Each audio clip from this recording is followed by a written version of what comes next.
هو صحيح العين فلقت الحجر؟ هو احنا عندنا حسد؟ اصل في ناس كتيرة بتقول لنا ان الحسد ده مش موجود.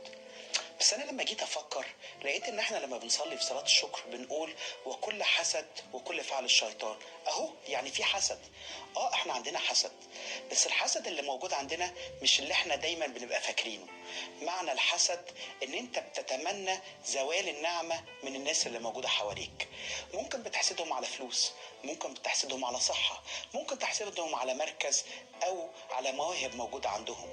خلي بالك، الشخص اللي انت بتحسده مش هو اللي بيتأذي، اللي بيتأذي هو الشخص اللي بيحسد، لان هو دايما بيبقى مش راضي.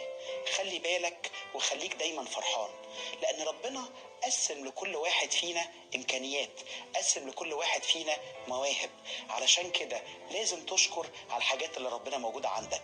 زي ما ربنا ادى لناس تانية حاجات مش موجودة عندك، هو ادالك انت كمان حاجات مش موجودة عندهم. الحسد بيتعب. اشكر كتير هتفرح كتير.